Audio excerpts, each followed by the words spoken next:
to be here. I mean, the speakers for today has been so amazing. And I'm a fan of almost all of them. And if my senior colleague, I don't know if you know that I was also part of your class when you were training for video editing and all that. That was when I was so passionate about, the whole social media thing. Okay, my name is Okezie Favour Chidinma, and I prefer to be called Dr. Smile because I love smiling. Okay, I want to talk about a topic that's actually critical and often overlooked, and that is mental health. My mental health is my priority. I'm not really here to teach. It's something that actually I decided to inspire a whole lot of people to talk about their mental health. I mean, we live in a world where it keeps moving. There are so many hustles. I mean, the hustle and the bustle of life is so much that it can overwhelm us. It can actually even overshadow our inner voices. And I mean, so many persons go through a whole lot, and they don't even realize that their mental health is a priority. So I took it upon me to actually talk about this because it's a necessity. It's important that we talk about mental health. I mean, I know between physical health and mental health, some people think that physical health is much more important. But I must tell you today that physical health and mental health are both important, and they kind of work together sometimes because you find out that your mental health is kind of intertwined with your physical health. So I don't know why the projector isn't working. There were a lot of things I wanted to show you, but then I'll just have to go straight to the point and be brief about it. So first of all, I want to say that the statistics on mental health, actually, mental health illnesses in Nigeria is actually of a great importance because it has gotten to the point that people actually think that showing any sign of mental illness is a sign of weakness. Some people even think that is you, or maybe your village people have come after you again, or probably is something linked to a spiritual problem. But this whole thing, this whole narrative has affected a whole lot of persons that they don't even seek for the necessary help that is needed. Why? Because they're afraid of what people will think about them. How will people see you? And this has affected a whole lot of persons. I'm saying this based on my experience. First of all, before I go into the statistics, growing up as a child, I had two siblings that are medical doctors, and my father was also a medical doctor as well. And there was this standard at home that everybody wanted me to keep up with. I mean, I said, okay, I'm going to become a medical doctor, whether anybody liked it or not. But I was pressured. I mean, even when I mentioned that I was depressed to my mom was like, God forbid, it can never happen to you. I mean, everybody's whole linking it, yes, pray. But reflecting on how I felt, nobody really understood how I was feeling. I mean, it was so much of me that it got to a point that I couldn't keep it to myself. I mean, going to Abia State University alone is stress. I remember when we were calling it Abia Stress University back then. It was so much. I mean, me living in the hostel, staying with a lot of roommates, it was a battle. I met with a whole lot of persons, and I was like, God, I was so tired. I was so tired, and nobody even cares about how you feel, and that's the truth. I mean, you are in school already, you're in school environments. Just look at it. In school, you're trying to meet up with assignments. You're trying to meet up with deadlines. You're rushing for class in the morning. And all those things are overwhelming. Yeah, and it affects our health. So it got to me and I was like, oh, I need to really talk about this. I'm actually a health educator, but I felt like mental health is something I need to talk about, especially in Abia State University. I think people should start paying interest on the mental health of students. Okay, so now talking about the statistics, according to the World Health Organization, it said that 1 in 4 persons in Nigeria, that's approximately 40 or 50 million persons, suffer one form of mental illness or the other, and they don't even know about it. It's also said that the suicide mortality rate is about 8.67, or is it 6.87 to 100,000 persons in Nigeria. And the truth of the matter is that, yet, the statistics on mental health is actually recorded. And some of them are even undiagnosed in Nigeria. Even the capacity to render such mental health services is actually uncertain. I mean, we have an overwhelming ratio of one psychiatrist to 700,000 Nigerians. Can you imagine? It's so poor. I mean, I'm not a therapist. I'm just a student and mental advocate. But looking at the whole thing, it's actually overwhelming. We don't even have much facility to actually help these students. Some of them don't even know what they're going through. And it's actually bad. It's really, really bad. Mental health is very much important.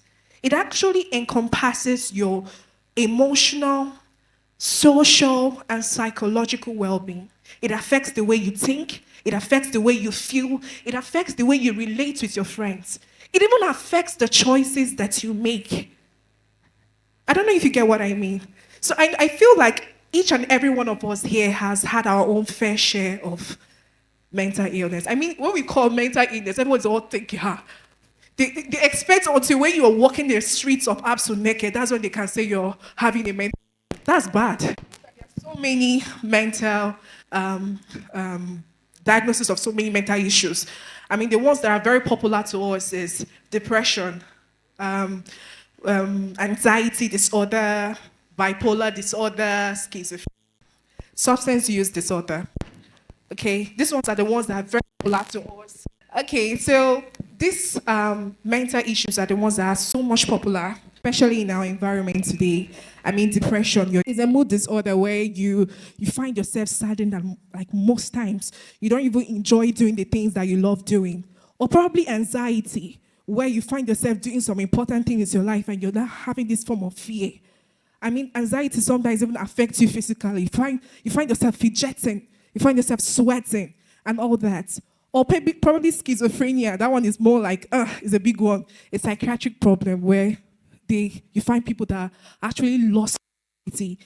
Okay, they start having hallucinations and delusions. And also even post-traumatic stress disorder, where some people have a traumatic event in their life and then they find themselves in such similar situations, they start fidgeting or probably having an anxiety attack. I don't know if somebody has actually experienced any of those things. I'm not praying for that for anybody. So, but then I want to say something. And the thing I wanted to say is, I'm going to give an illustration. Okay, supposing you have a broken leg. God forbid, I'm not praying for that for anybody here. But supposing you have a broken leg, what do you do about it? You seek for medical attention, right? Now, replace this broken leg with a broken mind. What do you do about it? Nobody talk about that. Nobody thought about that. What if you had a hurting mind? What do you do about it? The truth of the matter is that I keep asking myself, why should seeking help for mental health issues be any different from seeking for help for physical issues? Why? I mean, why? I don't know. So I wanted to talk about some things that actually influences our mental health. I talked about the environment that we're in, that is the school environment where you have to meet up with classes and all that. Then what about relationship? I know there's nobody here that is single. Okay, all right, no problem. Okay, now for those that are actually in a relationship, not just with your boyfriend or your girlfriend, relationship with your friends. I don't know, the struggle, trying to meet up with the demands of your girlfriend, trying to meet up with the demands of your boyfriend. Sometimes it's overwhelming. And then you find yourself thinking and you find yourself in depression. You see some people are like, what happened? My boyfriend broke up with me, or probably my boyfriend refused to do this, or we had a fight. All these things affect our mental health. or probably family. Okay? Trying to meet up with the expectation of our parents. Trying to get very good grades so that they can be happy with us, or probably get us those dream things that they promised us. Okay? Or maybe for the ladies, everybody's always like, you need to get married though, you're not getting any younger. This kind of thing. It's pressure. Even the guys, everybody expects you to get money fast. It's too much. So what do we do about it when we find ourselves in such a situation? I mean, even social media itself can even cause someone to go into depression. Truth. I mean, I know how many times I have stalked a lot of persons and I'm like, I really want to do this. But then, all these things affect our mental health. Then what do we do about it? There are so many persons that are going through mental health issues we don't know. Some persons make it public, like, who knows Demi Lovato? Who knows Demi Lovato? Yes, she suffered bipolar disorder. Even Oprah Winfrey or Michelle Obama, all these persons had issues that they even had to talk about it. Why are they talking about it? Because they do not want you to feel alone. In this world, you cannot escape horrors. You cannot escape struggles. This is part of life. But what do you do about it? Okay? Now, this brought me into talking about breaking the silence around mental health. We need to break this silence, and we need to change the stigma about mental health. And the very first step in doing this is talking about them openly and honestly. We need to start talking about our health issues. Our mental health is very important as our physical health. Let's start talking about it and let people stop feeling like, somebody's going to throw me because if I talk about this, that. That's not good. Okay? We need to talk about our mental health. It's very much important. Okay? So now, what are the practical steps that we can do as students to actually break this silence and probably help ourselves? Number one is self-care. I think I heard so many things from our speakers today. Some of them talk about going out, traveling and all that. Doing things that can make you, relax and get a newer version of yourself. Probably rejuvenate your spirit. I know according to the white people. That's why you find them going for yoga classes or exercise or doing one thing or the other, engaging in their favorite hobbies. Why do you think they do that? They just want to prioritize themselves. They want to put themselves first before everything. So it's okay. And that's what everybody needs to know today. Another thing is supporting one another.